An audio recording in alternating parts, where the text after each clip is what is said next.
Okay, for this video, we'll be looking at the roof cleaning setup. Now, to understand the basics of this, we have essentially the compressor, the roof cleaning pump, and then we have metering valves. So this system does not currently run. We're waiting for one to be shipped over. So I'm not gonna start this up to show you everything. I'm just gonna walk you through it, but to give you a very good understanding of kind of what's happening and then where things might be that you need to troubleshoot. So this isn't going to be a super long video. I'm just going to kind of try to walk through it very concisely. But just to kind of start at the very basics, how does it work? Well, we have our compressor right here. That compressor is building up air in these two balloon tanks right here. That air is then leaving the system right here. So at the end of this dial right here controls how much air or how much pressure we want to build. So that is then going out of this red hose. It's going over to, so if we follow that air hose right there, it goes into this water and air separator. This then, the air then comes out, follows this right here, and then this spins the pump inside, and that pump then starts to suck liquid. So that liquid is coming from two places. It is coming from our bleach tank, and it is coming from our water tank.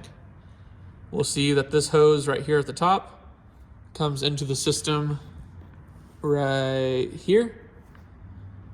And then our bleach is not currently hooked up because we're troubleshooting, but our bleach would leave the bleach tank and come into our system right there. If that were hooked up right here, that's where that would be. And so again, once that comes into the pump, it leaves the pump, goes to our metering valves. We can meter, so we can control either how much bleach we want, how much water we want via these metering valves.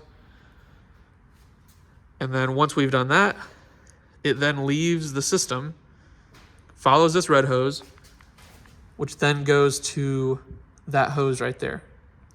So that's kind of the flow of chemicals, flow of water, how it starts and how it kind of leaves the system. Now, troubleshooting. If you ever notice that the system is, so over here at the end of your hose, if you're spraying, if it's ever spitting, if it's ever not building up a lot of pressure, always check that you have enough bleach in the tank, and B, you have enough water in the tank, that you're not sucking air. So that would be step one. Step two is that you want to make sure that all your connections are tight. So you want to make sure that there's nowhere that air is getting in the system, because if that happens, it won't be pulling bleach and water properly. You also want to make sure that there's no, that these screws aren't missing or that they're not loose and that liquid isn't coming out of them.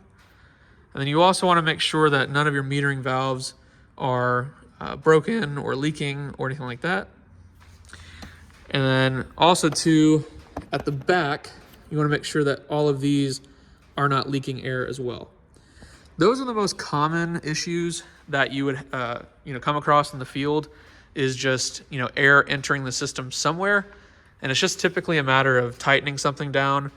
Now, if these pumps aren't lasted to last forever, these pumps are maybe meant to last for 8 months to 10 months, maybe a year, depending. But also too, this pump may need to be replaced. It really just depends. You'll kind of know if it's an air leak or if it's just a catastrophic pump failure. A catastrophic pump failure would look like it's just constant spitting no matter what you do. And that's pretty much a sign that that pump needs to be replaced. Now, in terms of how to operate the system, how to go ahead and start it up, like I said, this pump is not working, so I'm not going to walk you all the way through it. But basically what we have is our choke right there. We would pull that. We would pull our pull cord, immediately push this back in. We would run the system. We'd go ahead, set our ratio. So for example, right now, let's just say that we wanted, 50-50. Water is always on. So let's just say that we did a 50-50 mix. So again, water is always on. So now we're at 50-50. And We now are cleaning, we're pressure, or we're roof washing, whatever. Okay, now let's say that it's time to turn off the system. Okay, well, first things first, we're gonna go ahead, turn this back to where it's only water. We're gonna go ahead and flush the system. So what we're doing is we're cleaning out the pump. So right now, we were just roof washing, all this chemical and soap is in here, just, spinning. And so we just wanna make sure that all this in there is just water.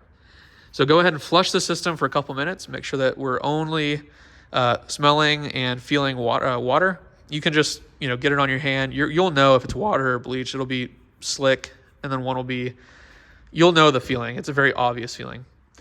Once this is nice and clean, we'll go ahead and then shut off the system. All we have to do is, while it's running, press this little button right here. That will stop the system. There we go. That'll stop the system. And then once this is off, pressure will still be inside these balloon tanks. So on the sides of these balloon, let me go over here. On the sides of these balloon tanks, you have these little nipples that come out. You can turn them to let pressure out, and then you let that bleed out. Sometimes you'll get a little bit of like a brown liquid that comes out, a little bit of rust water. It will tend to kind of drip on this, so just get a rag and clean that off. While you're traveling, just go ahead and make sure to close off the nipple. That way, that water as you're traveling is not just smearing all of this. It looks like poop water, so we don't want poop water on the side of an exterior cleaning truck, right? So just make sure to kind of be mindful of that. So just close that off. And you can also pull this right here and make sure that all the pressure is fully out of the system. So a couple places that you can do. In terms of general maintenance on this, it's pretty simple setup. The amount of roof washing that we do and the amount of times that we use this thing, it lasts for about a year and a half before we have to replace it. But things that we can do to avoid just early wear and tear is, maybe from time to time, just throw some WD-40 right here, a little bit right here on this system. Also maybe some WD-40 right here. And then it's always good to put some WD-40 kind of in this system right here. So yeah, that's just kind of general maintenance on these things. Again, these are very resilient, but they're not gonna last forever. So that is the full walkthrough of the roof cleaning pump.